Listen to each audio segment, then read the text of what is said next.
Welcome to another episode of the Vestibule podcast. I'm your host, Jason Vest, founder and publisher of the Substack newsletter, The Vestibule. This episode is titled The Tesla Test and bears the subtitle, The Agony and the Ecstasy of Mixing Genius with Giant Scorpions. This review was first published on February 10th, 2022, and was written by myself, Jason P. Vest.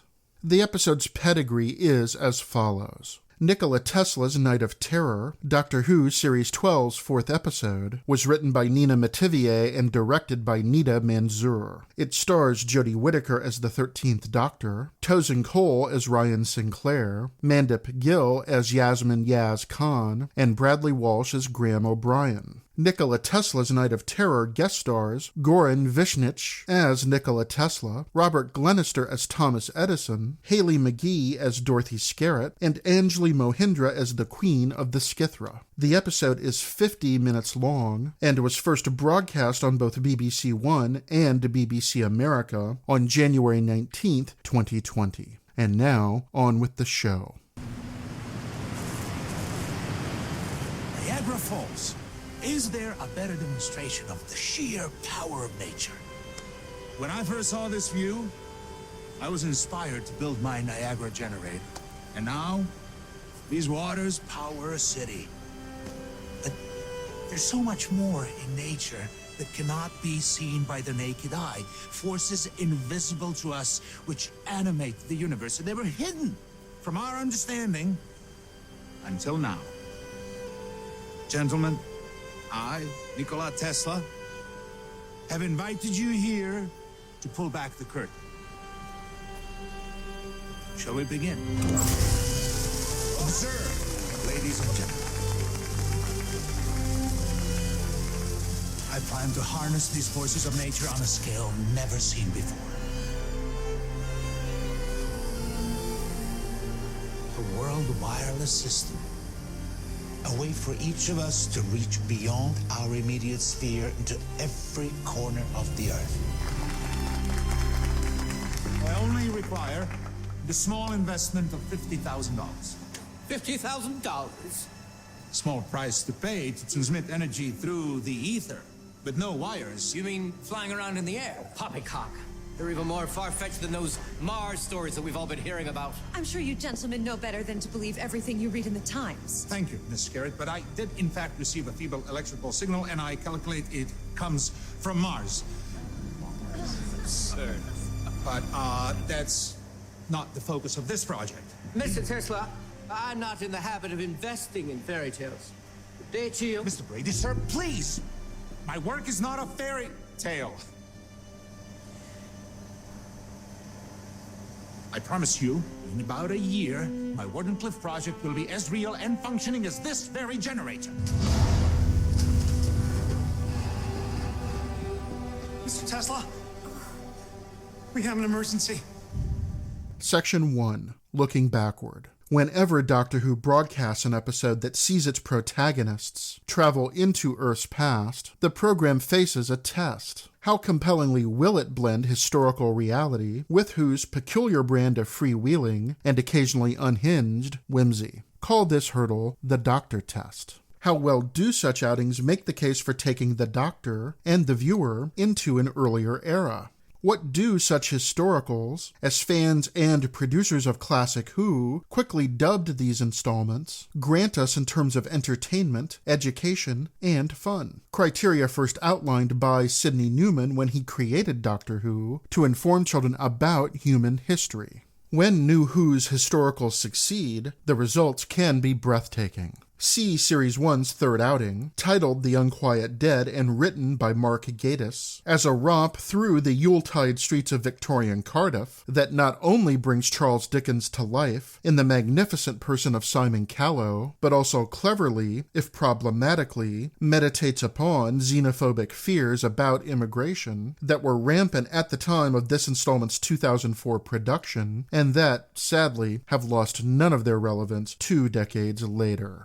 Series 2's Tooth and Claw, written by then showrunner Russell T. Davis, Series 4's The Fires of Pompeii, written by James Moran, and 2 Series 11 outings, Rosa, written by Mallory Blackman and current showrunner Chris Chibnall, and Demons of the Punjab, written by Vinay Patel, are additional standouts, with the final 3 qualifying as marvelous journeys backward. When, however, New Who's historicals fall down, the results can be dire, if not dreadful. Take Series 6's Let's Kill Hitler, written by then showrunner Stephen Moffat, which may be this subgenre's prime offender. When the 11th Doctor, played by Matt Smith, and his companions, Amy Pond, played by Karen Gillan, and Rory Williams, played by Arthur Darvill, are forced to travel to 1938 Berlin, they encounter Adolf Hitler, played by Albert Welling, but more pressing shenanigans cause Rory to manhandle the Fuhrer into a closet cupboard, which concludes this episode's dramatic evocation of Nazism. Moffat evidently decided that the Third Reich's genocidal warmongering was too insidious for the Doctor to confront, so he ignores it in favor of madcap chases through the German streets that, while seeming to repudiate the time travel cliché of murdering Hitler to benefit all humanity, merely illustrate how silly it is to make comic poppycock of this well-worn premise.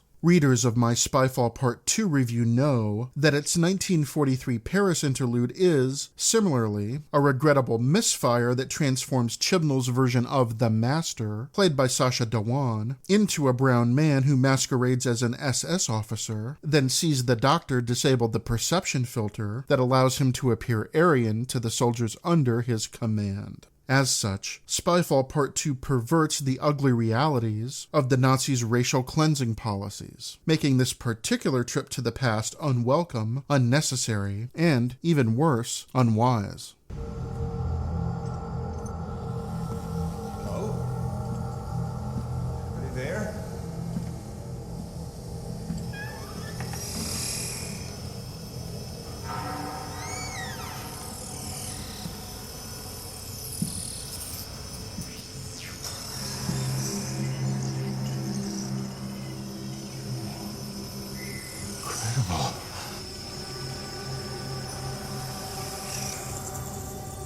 What is it? I have no idea. I thought the foreman went home. Miscarriage, we need to leave now.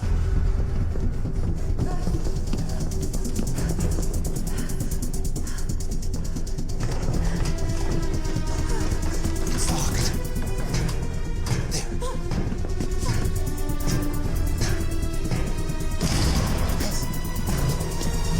Oh, hi. I don't suppose you've seen anything weird around here. I'll take that as a yes. Mind if I join you?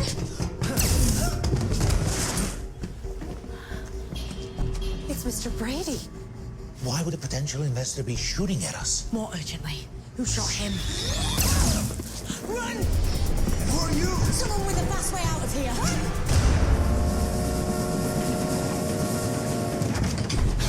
Here we go. Perfect getaway vehicle. Full speed, straight to New York. What did I say? Night train, right on schedule. Did you find out what was causing this energy thing then? No, but I found these two. Welcome aboard the Orient Express. We travel in style. This is Graham, Yaz, and Ryan. We were doing the sights when I picked up a funny energy reading. Thought I'd check it out. Ran into a tiny bit of trouble at the plant. Nothing to worry about. We've lost them. So here we are. I'm the doctor, by the way. Why don't you tell me who you are and who's shooting at you? Dorothy Scarrett. I'm Nikola Tesla, and I assure you I have no idea. Tesla. I knew you looked familiar. It's only Nikola Tesla. Who? Nicholas something? Total genius. I always wanted to meet you. Shame you're a big fat liar. Pardon? And we're off again. Look out! Go, go, go! Who's that? Locked here. Keep going!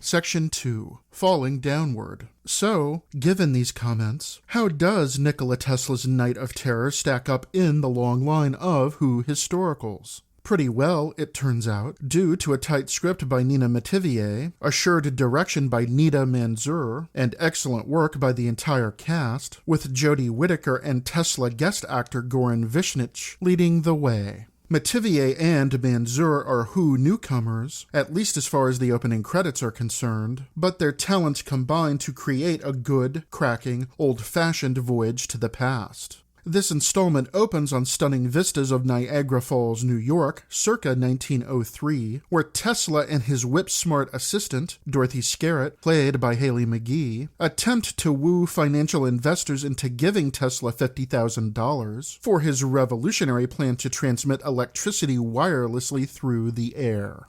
No money man wishes to take such an insane gamble, leading Tesla to express frustration at how the limited imaginations of the people upon whom his engineering projects depend prevent him from building technology that, he hopes, will knit the world together by making cheap power available to and convenient for all. Tesla's visionary aspirations take a backseat to the pedestrian realities of scrounging enough cash to make his dreams of a better future come true, the urgency of which drops away when Tesla and Skerritt find a dead man inside Tesla's laboratory.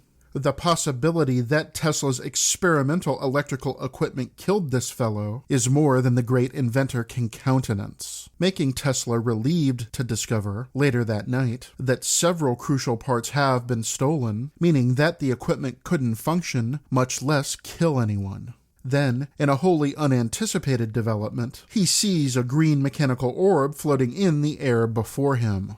Tesla has little time to contemplate this device's strangeness before the 13th Doctor bursts onto the scene, tracking an extraterrestrial energy source that, she wryly observes, shouldn't exist on early 20th century Earth. Oh, lest we think this orb is the sole mystery confronting the Doctor, Tesla, and Skerritt, a hooded figure soon appears that shoots laser bolts at them all because, well, this is Doctor Who. The trio's only choice is to run down the lab's corridors and hallways to escape certain death. Yes, friends, we're in familiar territory here, with Metivier's teleplay including all the essentials of a traditional Who creepfest, which Manzoor's direction happily obliges by keeping the lighting dim yet distinct, by quickening the pace to double time once the action kicks into gear, and by oscillating the episode's tone from moral seriousness to patent absurdity with barely a moment's notice. Nikola Tesla's Night of Terror, as its title implies, is a pulp adventure that hits all the expected notes, even as it ponders wild and woolly ideas, like worldwide data transmission. Wild and woolly, that is, to characters living in Gilded Age New York. Tesla, the Doctor tells her companions, dreams up the 20th century before it happens. And, we might add, a good chunk of the 21st century too. This episode salutes Tesla's far-reaching dreams of a world connected by instantly available information, with the Doctor praising his plans, yet staying silent about the perils of living in the media and information-saturated age that we viewers know all too well. This installment's naive optimism and breakneck pace contribute to what regular viewers recognize as a formula that New Who long ago mastered. Nikola Tesla's Night of Terror plies the show's well-trodden narrative pathways to anchor its most outre developments in historical events and scientific concepts that remain plausible if dodgy to consider. The real Tesla, for instance, did indeed develop, build, and test a site named Wardenclyffe Tower to transmit wireless power, telephone signals, and even crude images between Long Island, New York, and England. He also endured a lengthy dispute with Thomas Edison, played here by Robert Glenister as a business tycoon whose arrogance masks fitful concern for his fellow human beings that redounded to Edison's financial benefit and to Tesla's fiscal ruin. Wardenclyffe was demolished in 1917, while the land on which Tesla built the tower went into foreclosure in 1922, taking Tesla's money with it. No! Then which of you would like the privilege of dying first? Stop! If you want Tesla, you have to go through me. Doctor, did you really think I'd let you hide away down here, hatching your little plans? If I'd known we were going to have a royal visit, I'd have put the kettle on. As Queen, I grant myself the pleasure of killing you in person. And what are you queen of, exactly? A stolen ship and second-hand guns? A queen of shreds and patches? You're not a ruler, you're a parasite. And what are you? So clever, stealing onto my ship, taking what I claimed as mine. But where has it got you? No weapons, no armor, no escape. Just the desperate hope you might change my mind. No, we're way past that. I gave you your chance. A chance to be like you. A chance to evolve. But you were too stupid to take it. When you die, there'll be nothing left behind. Just a trail of blood and other people's brilliance. No one will even know you existed. It's important you understand, Doctor, that we would have only taken the engineer. Now, because of you, I will take everything. We will overrun this world and pick the bones clean. Have you ever seen a dead planet? I've seen more than you can possibly imagine. And yet you still think I can be fooled by the same trick twice. Doctor! Stay back! A final weapon for our collection. And what were you planning to do with this? Nothing, I just wanted you to take it.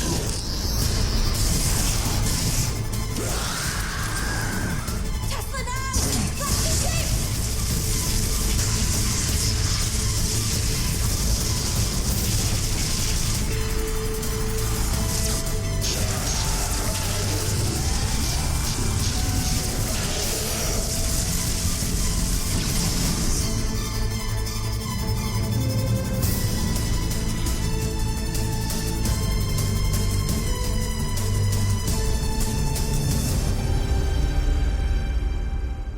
Section 3. Gazing Forward. Tesla, moreover, so believed in female empowerment that he became an early advocate for women's rights, during an era when the suffrage movement was widely derided by professional men of all stripes. Tesla treats Scarrett, Yasmin Yaz Khan, played by Mandip Gill, and the Doctor with abundant respect, never questioning their presence, authority, or intelligence. Goran Vishnich's expert performance makes this brilliant but beleaguered inventor both a passionate scientist and a perfect gentleman.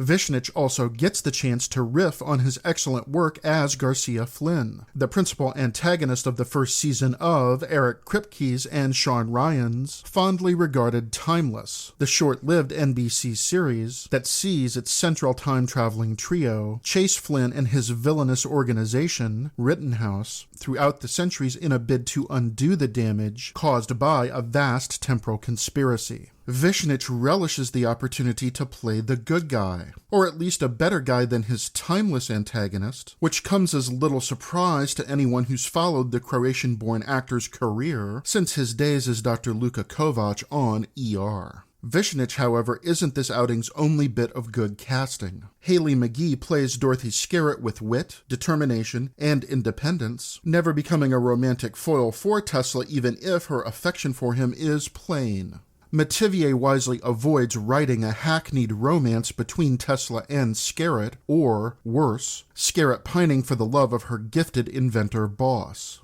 Vishnich and McGee make a splendid team, so I wish Nikola Tesla's Night of Terror were longer so that we could spend more time with them.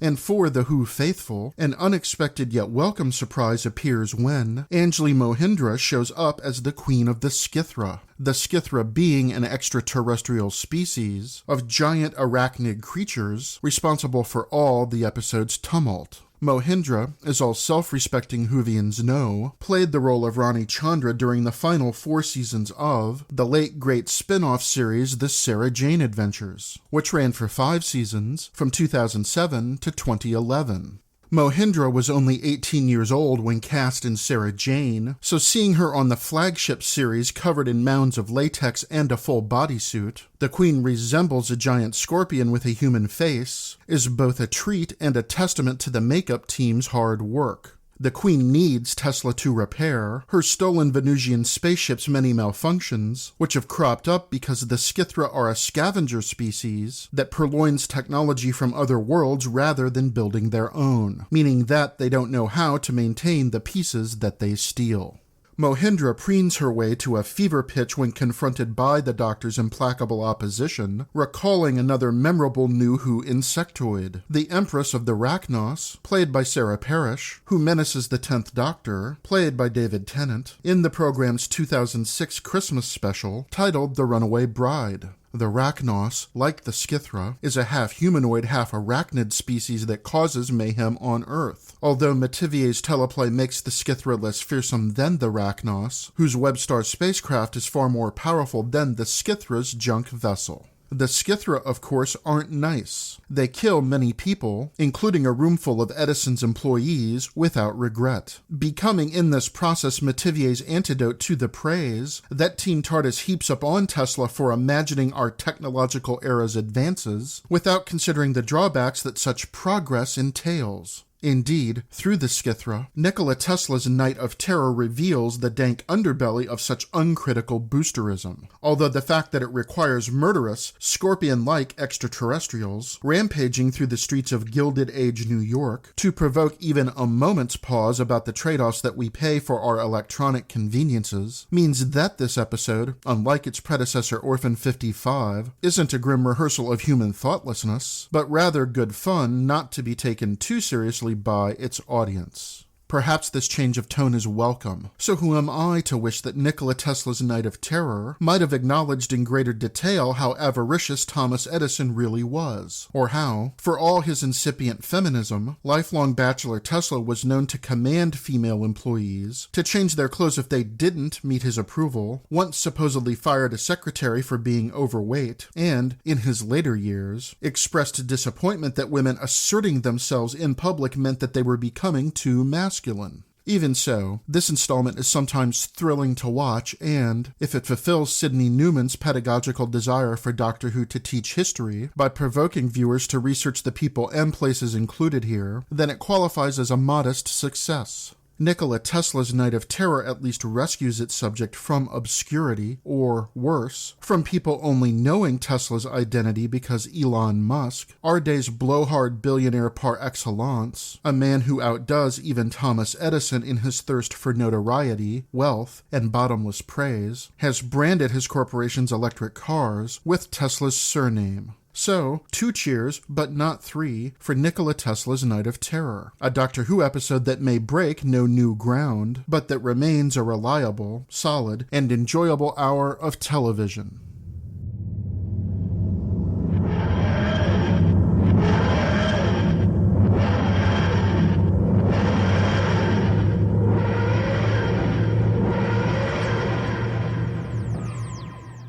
Thank you for listening to this episode of the Vestibule Podcast. Please visit the newsletter's website at vestibule.substack.com to read this entry, to explore the images and linked resources available there, and to access all other posts. Until next time, this is Jason Vest, wishing you good humor and good cheer.